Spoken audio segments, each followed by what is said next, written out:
es entonces el tipo de política pública que se puede generar.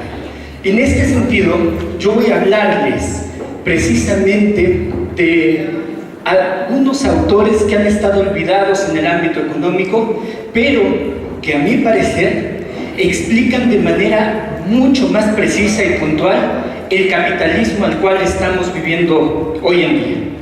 Estos autores son conocidos precisamente como los autores clásicos.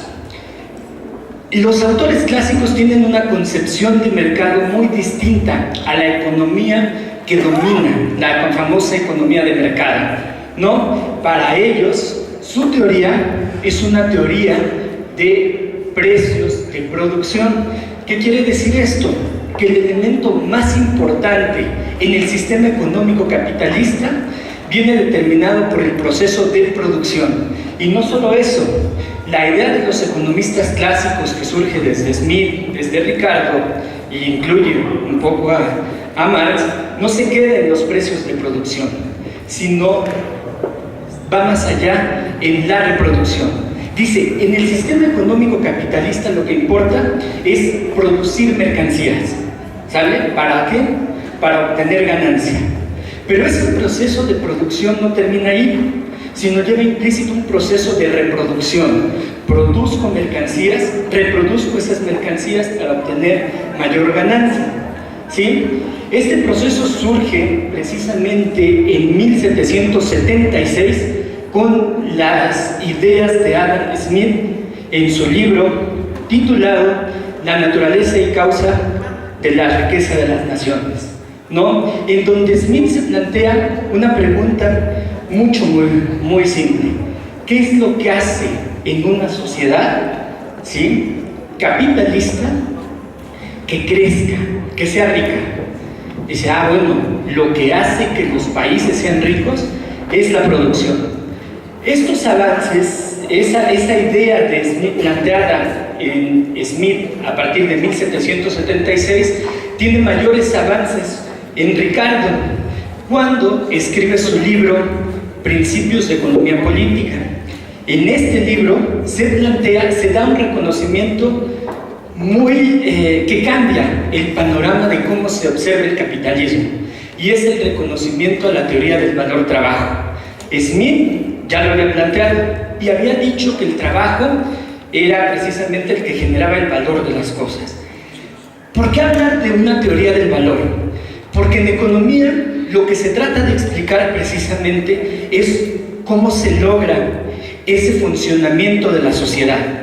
Muchos de ustedes habrán escuchado en alguna clase de economía que Adam Smith dice que ese buen funcionamiento de la sociedad se logra a través precisamente de una mano invisible, ¿no? Esa mano invisible que hace que tanto los oferentes como los demandantes se pongan de acuerdo en los mercados, interactúen, y entonces se logra ahí el equilibrio. Esa mano invisible a la que se refieren estos economistas es lo que se conoce como precio. El precio, entonces, es ese elemento que permite que los individuos logren esa cohesión entre sus planes de oferta y de demanda. Ricardo dice, ok, estamos de acuerdo en la idea de Smith de que la sociedad, al dejarse de manera libre, puede lograr el equilibrio, pero también tenemos plena coincidencia con las ideas de Adam Smith en el sentido de que el trabajo representa un bien especial. ¿Cómo que un bien especial? Sí, dicen, porque el trabajo, hacer la medida del valor, no puede ser una medida de su propio valor, y por tanto, entonces, ¿cómo se determina ese valor del trabajo? Y a partir de ahí, si se ve esa concepción de la manera en que la ve Ricardo, entonces el capitalismo o la idea de mercado, la lógica de mercado, puede llevarse a otro plano. ¿De qué hablamos? Primero, dicen, la característica general del capitalismo es una sociedad asimétrica. ¿Por qué asimétrica?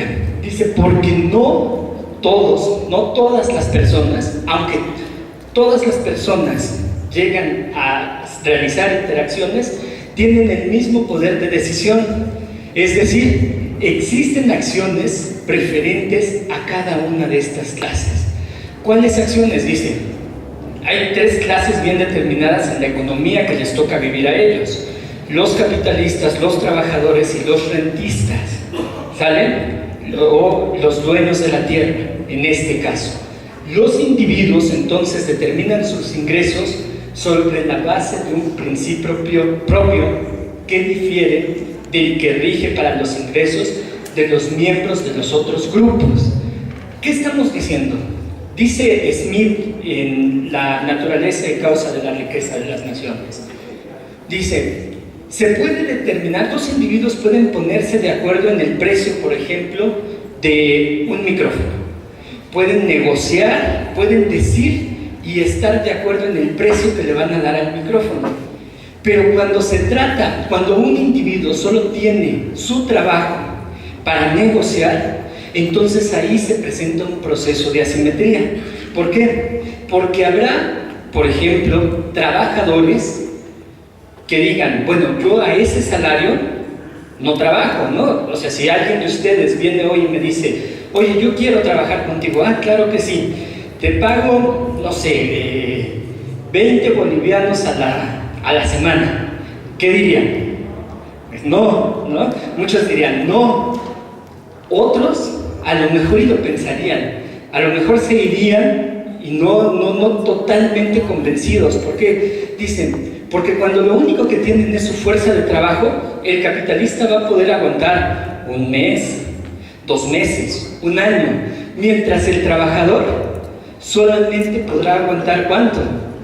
Dicen, no sé, podrá decir no hoy, mañana, pero cuando se le acabe su ingreso, ese ingreso que tenía como reserva, entonces va a decidir trabajar. Dice, hay un proceso asimétrico en la sociedad capitalista, ellos lo reconocen, ¿sí? Reconocen esa asimetría, y a partir de ahí dicen, bueno, en la economía,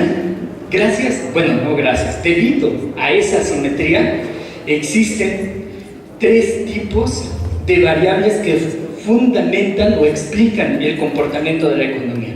La primera son los precios. El precio del agua, el precio del cañón, el precio del micrófono. La segunda, dice, es el salario. El salario no puede determinarse para ellos en un proceso de mercado. Dice, el salario debe negociarse. El salario se negocia, dice, no hay nadie que intervenga. O sea, nótese esto, que estamos hablando de una economía libre, sin intervención. No hay Estado, no hay gobierno, es la economía más libre y pura que pueda existir. Pero se reconoce esa simetría en el proceso de negociación salarial, en donde el trabajador presenta una desventaja. Dicen, bueno, entonces no hay forma de que el salario pueda determinarse en un mercado. De hecho, el salario para los economistas clásicos representa una variable distributiva. ¿Qué quiere decir esto?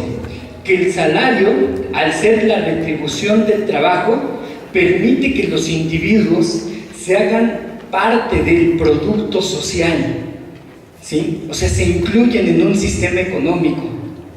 Son parte de la economía al trabajar y al hacerse dignos o merecedores de ese salario. Dicen, esa es la forma en la cual se va a distribuir el producto. En la economía tradicional, en la economía que domina o en la visión económica ortodoxa, recordemos que el mercado de trabajo o el trabajo es visto como cualquier otra mercancía. En la economía clásica no.